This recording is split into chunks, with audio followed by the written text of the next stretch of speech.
If your drinking is a result of something that happened a long time ago, or maybe not too long ago, I want you to hear this. Whatever happened, it was not your fault. However, if you want to stop drinking, you need to have this realization with yourself. Starting today, you take 100% responsibility for what you do about what happened and what you do with it.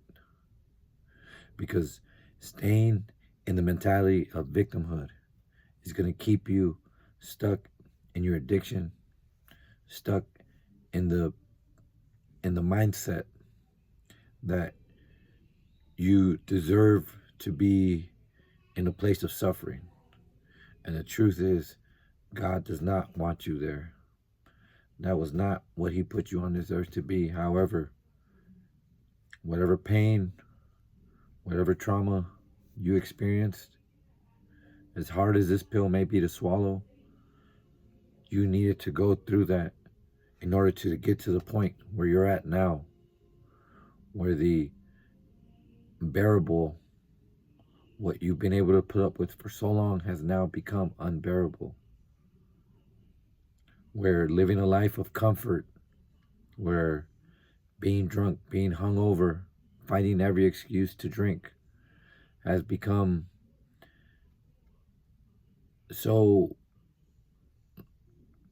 the default for everything you do, that you're now at this crossroad in your life that you know you can't go any further. You can't go on living like this.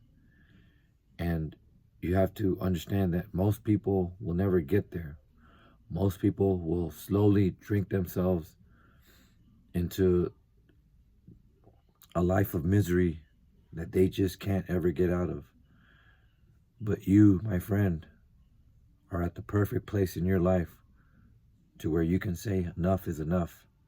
However, that's going to start with you having to become very clear about who you are, and more importantly, what is your identity. Your identity will directly affect the things you do, the habits you begin to start creating, the vocabulary you start using to become aligned with it.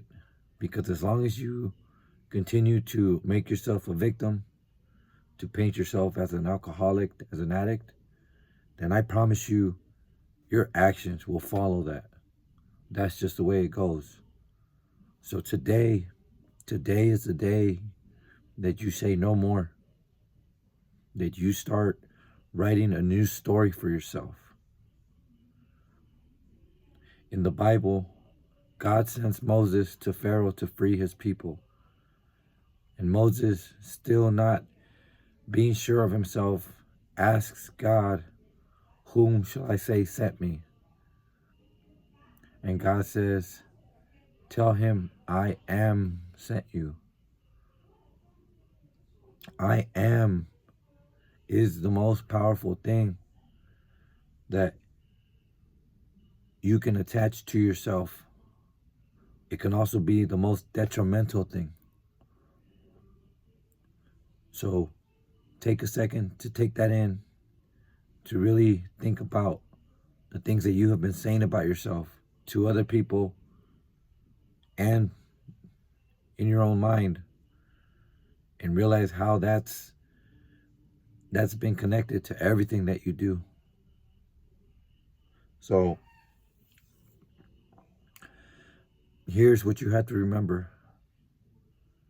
Outside of whatever this big thing is that's holding you down, you've had other challenges in your life that you've overcome. We come out of the womb not being able to even hold our own head up. Do you understand how amazingly beautiful it is that as babies, we start to show ourselves how to feed, how to walk, how to talk, how to do these things without ever having any doubt in our heads that we can do it. We just go, we hit the ground too many times to remember, but at some point, one step follows the next, and before you know it, we're walking and we're running. And that's where you're at right now. That's where you're at right now. And I'm telling you from a person that's been there. I'm telling you as someone who's been in a lot worse places that you may have been. Maybe not. But I can tell you there was a time where I would lock myself in my car for hours on end and drink myself into a depression that I couldn't get out of. And I had to realize the day things change was the day that I said, I am going to be the father that my daughter needs. That's where it started. And from there, I built off that. I started fixing my relationship with my wife. I said, I'm going to be the partner that holds her up because she held me up long enough. My mother, bless her heart, I put her through so much that I said, I am now going to be the son that she no longer has to worry about. I am going to be the son who she can now call on when she needs somebody to talk to. You have that in you. Whatever it is that you want to do, you want to be, you need to start telling yourself right now, today, this is who I am now. I am not a victim. I am not a slave to alcohol. I am not a slave to my addictions. I am not broken. I am now going to be the hero of my story. I am going to be the person that my friends and my family look up to for inspiration, for hope.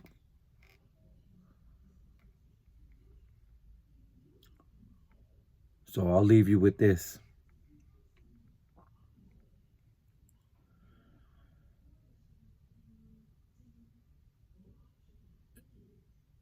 You will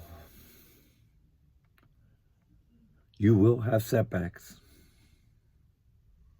But those setbacks are just like bumps in the road.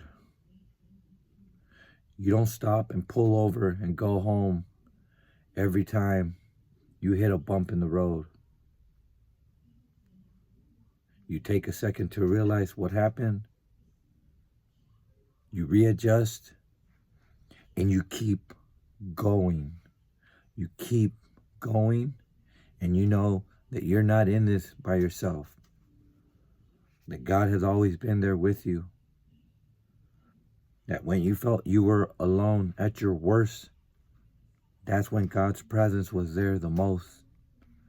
That's when He was there watching you, silently cheering you on, telling you, come on. I know this hurts, but it has to hurt. It has to hurt in order for you to feel this pain, to know that this is not the life you were meant to have.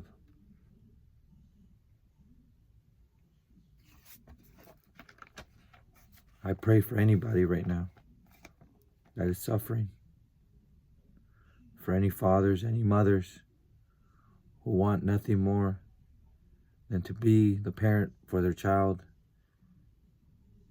but have grown up in such a horrible environment that all these things start coming up once you have your own kids, once you start having your own setbacks. All these feelings of unworthiness, of never being loved, all these things come up, and the only thing that's able to mend the pain is to drown it in alcohol, to drown it in your addiction. And I am telling you, the true path to overcoming these traumas, to overcoming these feelings, is by going in through the storm,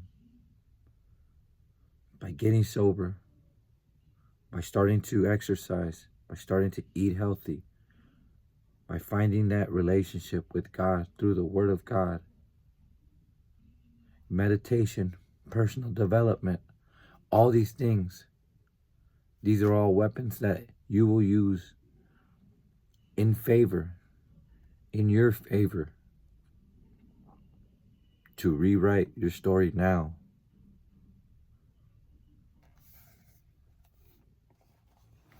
Thank you, guys.